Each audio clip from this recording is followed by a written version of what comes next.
अगला पद है विद्यापति जी का, जिसमें वो वर्णन कर रहे हैं एक भक्त के रूप में अपने आराध्य के प्रति अपनी भावनाओं का।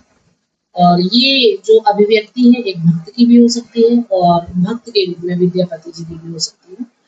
तो इस पद में वो कहते हैं कि तातल सैकत बारी बिंदु सम सुत मित रमन समाज, तो है बिसारी मन ताहि समर्पिनु अब मुझ हम कौन काज। तो यहाँ पर जो कवि है वो एक प्रकार से जो अपनी भावनाओं की अभिव्यक्ति कर रहे हैं उसका वर्णन करते हुए कहते हैं कि अर्थात जो तप्त बालू है उस तप्त बालू पर जो पड़ी हुई बूंद है उस बूंद के जल के समान, मतलब ताकत सैकत बारी बिंदु, अर्थात तप्त बालू पर पड़ी हुई जो जल की बूंद है उसके समान ही मम सुत मित रमणी समाज, मैंने जो अपना जीवन था या मन था वो अपने मित्र पुत्र रमणी समाज आदि के प्रति समर्पित कर दिया, उसके बीच में मैं भटकता रहा। यहाँ पर भक्त की जो एक अभिव्यक्ति है वो ये है कि परब्रह्म परमात्मा के प्रति अपने मन को ना रमाकर मैं इस भौतिक संसार में ही रहूं, कहीं पुत्र मोह में, कहीं पत्नी मोह में, कहीं रमणी मोह में, कहीं मित्र मोह में, कहीं समाज मोह में। तो जैसे एक तप्त बालू के अंदर जो बूंद है वो अपने जीवन को समाप्त कर देती है, उसी प्रकार से मैंने भी इस भौतिक संसार के मध्य अपने इस जीवन को व्यर्थ लगा दिया है। इस भौतिक समाज या भौतिक संसार की जो एक कहना चाहिए कि अज्ञान से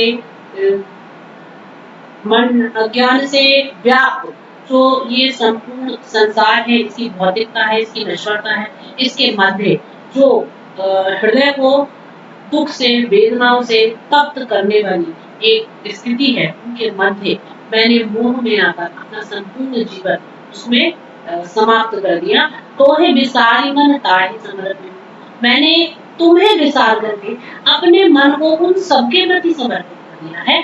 और अब मुझे हवे कौन का, जब तो मुझे समझ में ही नहीं आता कि अब कौन सा उपाय है जिस उपाय से मैं इस दुख सागर से बाहर कर पाऊंगा।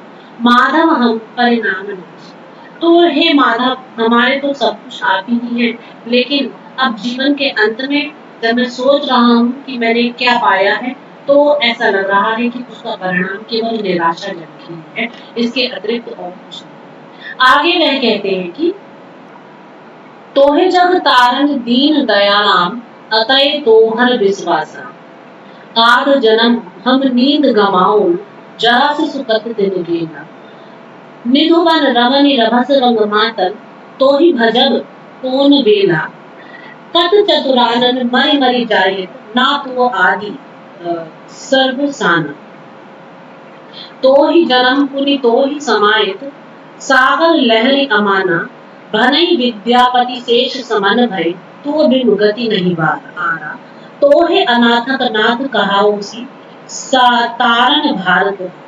तो जो पद है इस पद में आगे कवि कहते हैं, वह भक्त कहता है कि तो है जग तारन, मतलब माधव हम परिणाम निराशा, हे माधव हमारे तो जीवन के अंत में हमें केवल निराशा ही हाथ लगी है, अब कुछ भी हाथ में आता हुआ नजर नहीं आ रहा, क्योंकि ऐसा लग रहा है हमने तो अपना सारा का सारा जीवन ही व्यर्थ गंवा दिया है और अब उस जीवन में कोई और रास्ता भी नहीं बचा है, केवल एक निराशा ही मेरे पास बची है, शेष रही है, केवल चारों एक निराशा का जो स्वरूप है केवल वही शेष रह गया है, वही दिखाई दे रहा है। तो कहते हैं तो है जग तारन दीन दयाराम अतय तोहरे विश्वासा, कि तुम तो दयालु हो, है ना, जग तारण हो और सारे संसार के दुखों को समाप्त करने वाले हो, उन सबको सबकी पीड़ाओं को हर लेने वाले हो, अतः तोहार विश्वासा, तो इसलिए तो मुझे भी जो है आप पर पूर्ण विश्वास है कि आप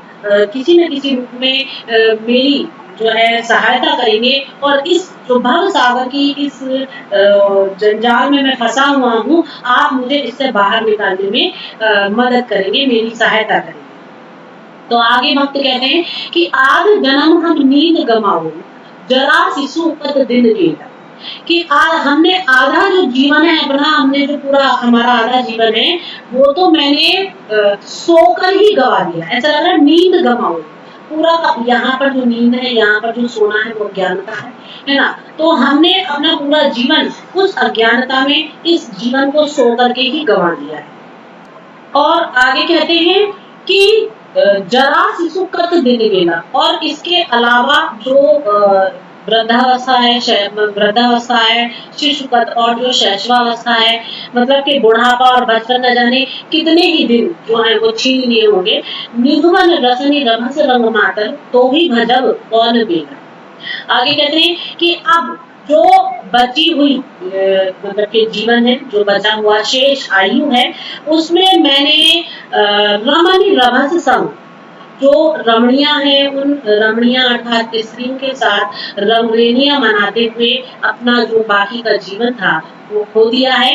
और तो ही भजब कौन मिला, मुझे तो ये भी ध्यान नहीं आ रहा कि मैंने ऐसी कौन सा पल होगा जिस पल में मैंने तुम्हें भजा होगा, अर्थात अपने जीवन का कोई पल मैंने आपके भजन में नहीं बिताया, यानी कि तुम्हारे भजन ध्यान के लिए अब तो मेरे पास कोई पल शेष भी नहीं बचा है। क्योंकि उस जो जीवन था, उस पूरे जीवन में मैंने अपना पूरा जीवन केवल इस संसारिकता में, इस मोह में और जो अनेक प्रकार के संबंध हैं उनके साथ ही मैंने अपना जीवन बिता दिया। मेरे जीवन की सारी अवस्थाएं भी समाप्त हो गई हैं। अब तो मेरे पास कोई समय भी शेष नहीं बचा है जिस समय में मैं ये कहूँ कि कौन सी बेला है जिस समय में मैं तुम्हारा ध्यान करूं, तुम्हारा भजन करूं। तो यहाँ पर जो एक भक्त है उसने जो अपना जीवन व्यर्थ गवा दिया है, उस व्यर्थ किए गए समय के प्रति वह निराश है, वह अत्यधिक अवसाद युक्त है, और वो अब ये प्रार्थना कर रहा है अपने आराध्य के प्रति कि कम से कम जो बचे हुए शेष जीवन के दिन हैं, क्षण हैं, पल हैं, अब यदि सुध जागी है तो वो सारे क्षण मैं आपकी भक्ति में समर्पित कर दूं। इसी भाव से वो आगे कहता है कि कद चतुरानन मरी मरी जाए ना तू आदि सब सान। कह रहे हैं कि कितने विधाता मर मर जाएंगे, वे तुम्हारा आदि अंत नहीं पाएंगे। ठीक है, यदि कितने चतुरानन, चार आनंद है जिनके अर्थात ब्रह्मा जी, तो वो कितनी बार इस सृष्टि के रूप में मतलब के बार बार आएंगे, विलीन हो जाएंगे, मर मर जाएंगे। ना तो आदि संसान, लेकिन तुम्हारा तो कोई आदि और अंत पा ही नहीं सकता। यहाँ पर उन्होंने अपने ईश्वर को परब्रह्म निराकार रूप में देखा है, और मतलब कि ये कहा है कि वो अनादि है। ठीक है, उसका ना कोई आदि है ना उसका कोई अंत है, वो सर्वव्यापी है। तो ही जन्मी पुनः तो ही समायित सागर लहरी अमन। तो आगे वो कहते हैं कि हमारा जो ये जन्म है, जो मतलब कि व्यक्ति जन्म लेता है और फिर मृत्यु को प्राप्त होता है, ये जो चक्र है ये इस मानव संस्कृति का इस संसार में चलता रहता है। एक व्यक्ति आता है, चला जाता है, फिर आता है, चला जाता है। तो मैं भी जो है तो ही जन्म पुण्य तो ही समायित सागर लहरी माना, मैं भी जन्म लेकर फिर तुम्हारे ही अंदर समा जाएंगे। मतलब जितने भी जो भी तुमसे जन्म लेंगे, तुमसे उत्पन्न होंगे, वो तुम ही में समा जाएंगे। जैसे कि सागर लहरी माना, सागर से उठने वाली जो लहरें हैं, जो ज्वार है, वो फिर से समुद्र में ही विलीन हो जाता है ना। समुद्र से जो चंद्र किरणें पड़ती हैं तो उनसे जो ज्वार उठता है वो पुनः उस सागर में ही विलीन हो जाता है। भनई विद्यापति शेष समान भय तू बिन गति नहीं आता। तो विद्यापति जी आगे कह रहे हैं कि मेरे अंतिम भय को अगर कोई समाप्त कर सकता है तो वो सिर्फ आप ही हैं, तुम्हारे अतिरिक्त मुझे कोई और समझ ही नहीं आता। तो मेरा जो ये दुख है, इस दुख को पूर्ण रूप से आप ही समाप्त कर सकते हैं। तो है अनाथक नाथ कहा उसी तारन भर को। तो क्योंकि तुम तो अनाथों के नाथ हो, तुम्हें अनाथों का नाथ कहा जाता है और उबारने का भार तुम्हारे ऊपर ही है। तो संसार के पालनहार तुम हो, संसार के कष्टों से उसको उबारने वाले तुम हो। तो अब तो मेरे संपूर्ण जीवन का जो भार है वो तुम्हारे ऊपर है। तो हे नाथ, तुम मुझे इस जो ये दुख है, इस दुख की घड़ी से मुक्त करो, अर्थात इस सांसारिकता से मुक्त करते हुए हे प्रभु आप मुझे सहायता दें। और यहाँ पर जो कवि का एक भाव है, भक्त का एक भाव है, वो अपनी शरण प्रदान करने के लिए है, वो अपनी भक्ति की, अपनी कृपा प्रदान करने के लिए है, और ज्ञान से ज्ञान की ओर ले जाने के लिए, क्योंकि एक भक्त जो है वो अपने आराध्य से उनकी शरण प्राप्ति की इच्छा रखता है, उनमें विलीन हो जाने की इच्छा रखता है, समस्त कष्टों से मुक्त होकर जीवन के परम लक्ष्य मोक्ष की प्राप्ति रखता है ना, तो इसकी आकांक्षा रखता है। तो इस रूप में जो भक्त है वह भी अपने आराध्य के प्रति अपने संपूर्ण भावों को समर्पित कर रहा है, और उन्हें समर्पित करते हुए यही भाव रखता है कि उसके आराध्य उसे शरण प्रदान करे, जो संपूर्ण संसार के दुखों को तारने वाले हैं और संपूर्ण संसार को एक सदगति प्रदान करने वाले हैं। आज वही उसको भी सदगति प्रदान करें। धन्यवाद।